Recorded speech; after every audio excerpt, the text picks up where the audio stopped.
¿Qué pasa, Bolivia? El resumen político semanal más certero. Defendemos la realidad bajo asedio. Hola, ¿qué tal amigos de ¿Qué pasa Bolivia?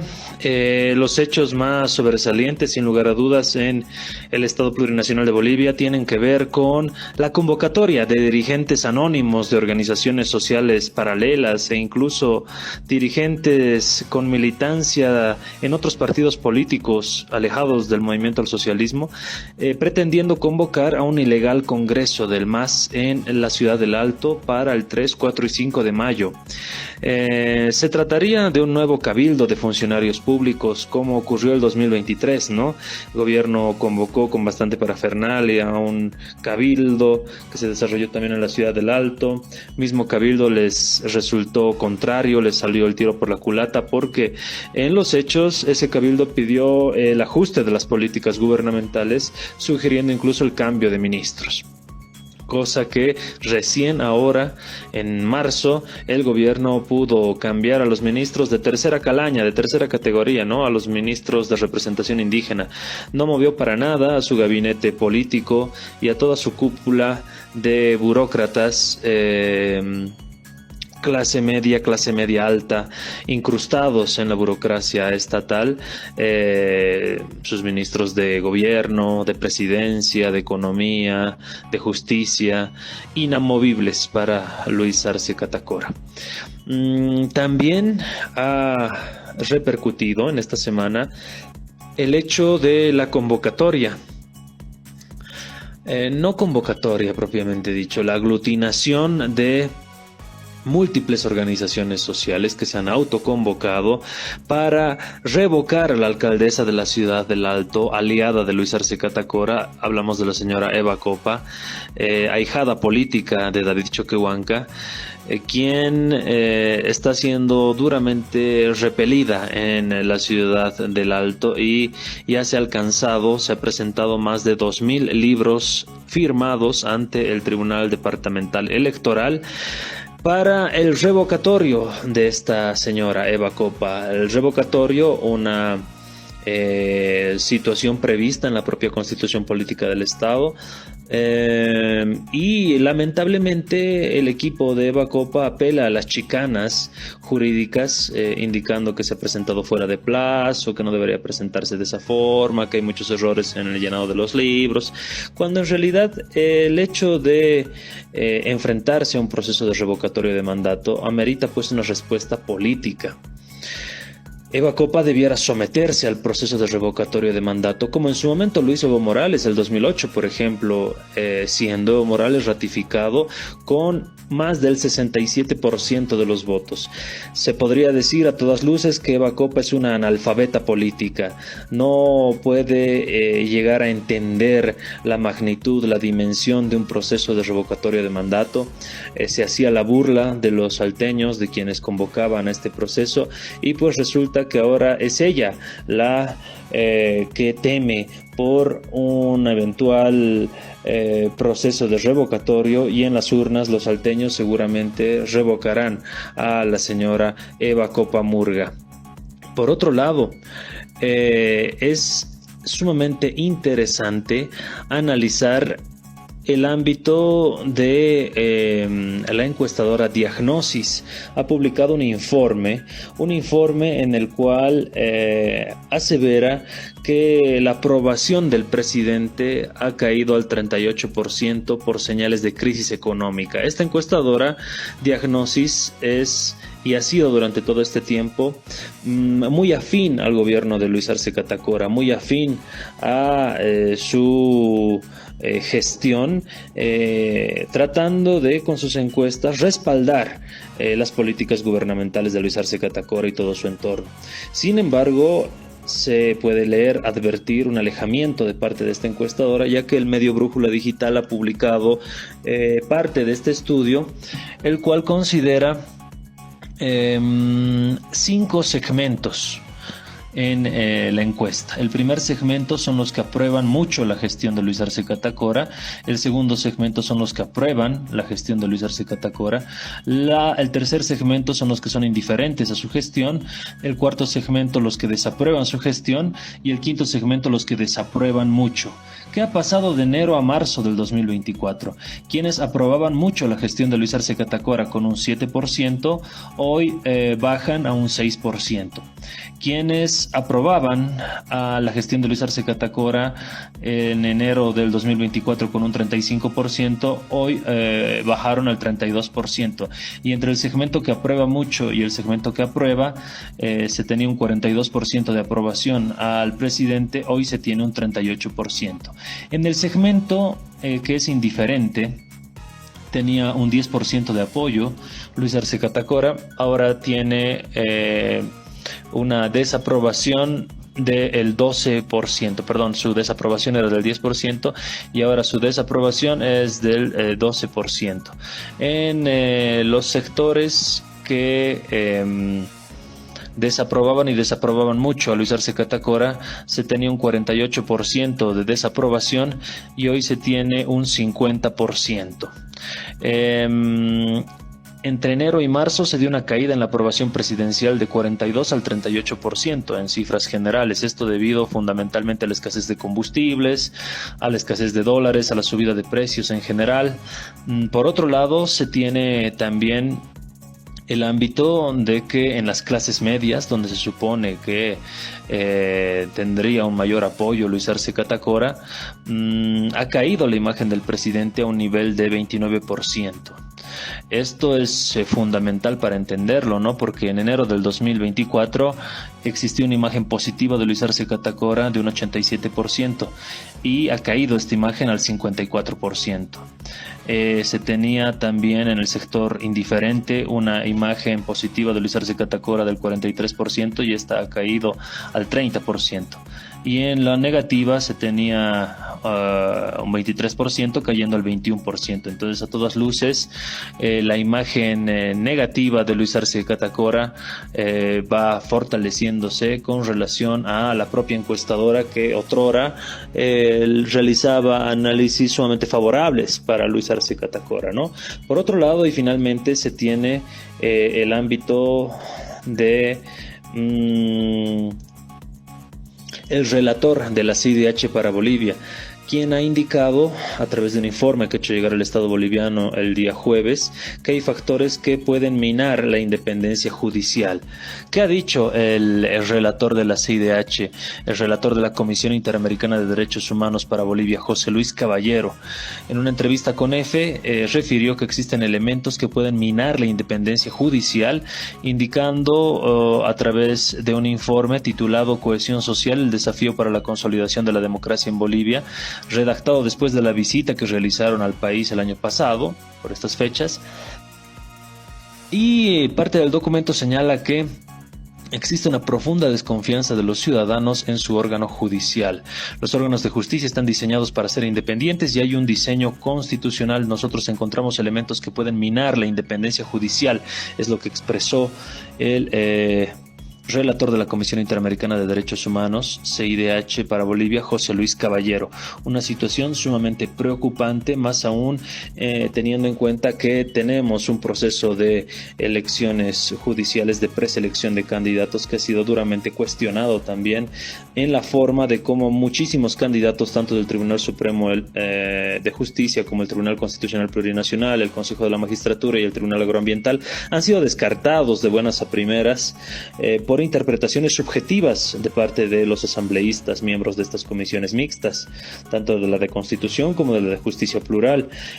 Una situación por demás extraña, puesto que en esta etapa simplemente se debía hacer la valoración del cumplimiento o no de los requisitos estrictamente generales y de los requisitos específicos previstos en la propia convocatoria. Entonces no se puede entender que gran cantidad de los postulantes, 715 para ser exactos, se hayan equivocado, ¿no? Incumpliendo los requisitos generales y específicos. Esto obviamente no es así. Los que se están equivocando son los miembros de la comisión, no los postulantes que obviamente cumplieron con todos los requisitos formales es simplemente requisitos formales que son los generales y los específicos. Esto obedece a una intencionalidad política, ¿no? De dejar el proceso desierto, no llegar a un cupo mínimo de candidatos y continuar con la prórroga de los magistrados. La intencionalidad política es clara. Desde la Asamblea Legislativa Plurinacional, los agentes del gobierno de Luis Arce, los agentes del Ejecutivo incrustados en el Legislativo pretenden que no se lleven adelante las elecciones judiciales y están obrando en consecuencia a ello. Desde la sede de gobierno para ¿Qué pasa Bolivia? Les habló Gabriel Villalba.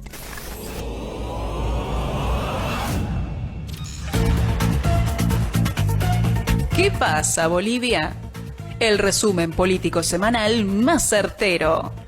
Defendemos la realidad bajo asedio. Hola mis hermanos de la Patria Grande, un saludo cordial y revolucionario a todas y todos.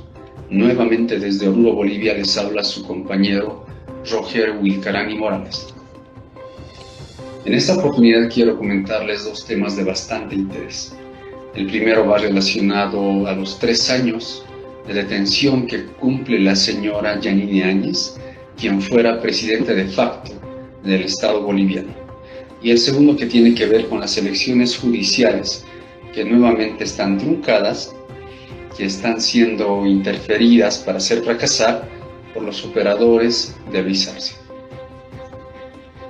Como es bien sabido, en el 2019 el pueblo boliviano y su gobierno legítimo a la cabeza del compañero Evo Morales sufre un golpe de Estado gestado desde la Embajada norteamericana, con financiamiento externo, con la participación de la OEA, el señor Almagro, y por supuesto con los operadores políticos de la extrema derecha, denunciando un supuesto fraude elaborado por un informe de supervisión a las elecciones por parte de la OEA, la derecha, la Embajada norteamericana y todos sus operadores causan una convulsión social con una sarta de mentiras, con un paro que se dio fuerte en el oriente boliviano de 21 días, llegando al final con el uso de la extrema violencia, que solo puede ser comparada con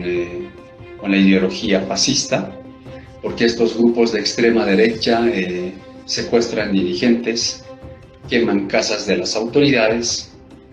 ¿Todo para qué? Todo para exigir la renuncia del presidente, del vicepresidente, de la presidenta del Senado y del presidente de la Cámara de Diputados, que en ese momento todos eran del MAS y PCP. ¿Para qué? Precisamente para ellos llegar al poder. Y en esa circunstancia la que asume el poder es la señora Yanine Áñez. La señora Yanine Áñez se salta todo el aspecto legal y reglamento que tiene que ver para ser posesionada como presidenta, y la señora Yanine Áñez aparece con la banda presidencial en el palco de la presidencia, esa banda impuesta por un militar. Las fotos y las imágenes están por donde las busquen. A la señora Yanine Áñez la muestran, la hacen aparecer, porque la señora no jura como presidenta en ningún momento, no tiene un certificado del tribunal, del órgano electoral que la avale como presidenta legítima. Y es así como se consolida el golpe de Estado, que tiene una duración de aproximadamente 1 año, que este gobierno de facto tenía solo una misión, que era el de llevar a las elecciones generales. Pero en ese transcurso ocurre la pandemia, se alargan más allá de su mandato, que era de 3 meses, y en este lapso cometen muchas fechorías. A Yanine Áñez la recordamos por ser un gobierno de facto bastante autoritario, por cierto, que dejó 2 masacres Guayani Sacaba y se encata el auto. Corrupción a sus anchas, protección al narcotráfico y por supuesto el nepotismo que venía desde la misma presidenta al nombrar a sus familiares cercanos a niveles de ministros. Y lo último, un pésimo manejo de la pandemia.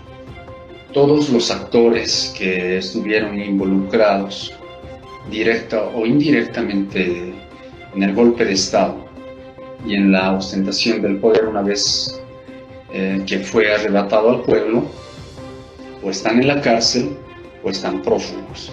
Uno de ellos es el señor Murillo, quien fue ministro del gobierno, quien está sindicado también acá en la justicia boliviana por las masacres que mencioné, y que ahora está preso en Estados Unidos por lavado de dinero, por todo ese dinero que se robó de los bolivianos y que fue a lavarlo a Estados Unidos. Otro de ellos es el señor Camacho, quien impulsó el paro de los 21 días, quien usó la fe, la creencia, quien levantó la Biblia para conseguir, para lograr este golpe de Estado, y que por supuesto una vez consumado se repartieron los ministerios, se favoreció política y económicamente, despreciando y haciendo a un lado a quien no era del mismo color que ellos, a quien no era de la misma élite que ellos y que también participó del golpe de Estado. Hablamos del señor Pumari, que meses después el señor Camacho lo denunció con audios al señor Pumari, quien también estuvo en la cárcel por haber quemado el tribunal electoral del departamento de Potosí, y que el señor Camacho lo denuncia a Pumari pidiendo hacerse cargo de las aduanas de Potosí, de Oruro, y también lo denuncia cobrando $250,000. Y es así que todo este movimiento fascista se desbarata. Y poco a poco todos sus actores políticos van cayendo o disimulan y se esconden en el gobierno de Luis Arce. Como ya lo dije, la herencia de Yanine Áñez son la corrupción, el narcotráfico y el nepotismo, que lo hereda Luis Arce y que no cambia absolutamente nada. Y más aún va calando en el aspecto de corrupción. Cuando hablo de corrupción, por supuesto, me refiero a que se encubre a los corruptos y se persigue a los denunciantes. No nos olvidemos del caso Colodro del Banco Fácil, que muere supuestamente en un suicidio que cae de un edificio. El caso Coimas dentro de la ABC, que también su denunciante muere fuera de Bolivia. Cuando hablamos del caso narcotráfico, tenemos un ministro que es denunciado por Sebastián Marcet, el narcotraficante paraguayo, que dice que este ministro boliviano lo encubre y lo deja operar en Bolivia. Y por supuesto, que podemos hablar del nepotismo cuando la familia del presidente está inmiscuido y está tomando decisiones a nombre del Estado boliviano, como por ejemplo el tema del litio, que el presidente o el expresidente Evo Morales lo ha denunciado, y que la justicia dominada y gobernada por Luis Arce rechazó esas denuncias, y que ningún vocero oficial del gobierno de Luis Arce sale a desmentir esta situación de la familia del presidente. Y esa es la actualidad en la cual estamos ahora. Eso por un lado. Cabe recalcar que la señora Yanine Áñez no tiene sentencia. Está acusada o está en la cárcel por el tema del golpe de Estado. Todavía no está siendo procesada por las masacres de Sencata y de Sacaba, que es una demanda histórica, que es una demanda que todavía el gobierno de Luis Arce no está cumpliendo con los afectados. Bueno, en el tema de las elecciones judiciales, lo cual el pueblo boliviano ha salido en un bloqueo nacional de caminos por más de 2 semanas, pidiendo el respeto a la Constitución, pidiendo las elecciones y pidiendo el cese de los funcionarios autoprorrogados. Ahora estamos en una etapa de recepción de las postulaciones y acá nuevamente el ministro de Justicia, todos los servidores públicos de Luis Arce, nuevamente empiezan a boicotear esta elección, diciendo de que no hay equidad de género, de que existen más postulantes varones y menos postulantes mujeres, y que es un punto de partida para hacer muchas observaciones al proceso de las elecciones judiciales, siendo una excusa más para evitar las elecciones judiciales. También debemos señalar de que el gobierno de Luis Arce está tomando en serio aprobar las 073, las 075, que tienen que ver con el alejamiento inmediato de los magistrados autoprorrogados, porque el gobierno pretende, porque esta autoprórroga de los magistrados bajo la tutela de Luis Arce está desgastando demasiado al gobierno. Entonces quieren cesar a estos autoprorrogados y el gobierno bajo decretazo nombrar las altas magistraturas a los magistrados que son más cómplices con el gobierno, que son los más corruptos. Hablamos del magistrado Hurtado, hablamos del magistrado Espada. Esperemos de que el gobierno de Luis Arce no siga jugando con el pueblo boliviano y se marque dentro de lo que dice la ley. Y bueno, es todo por ahora. Un abrazo fraternal a mis hermanos del Aviala. Hasta la próxima.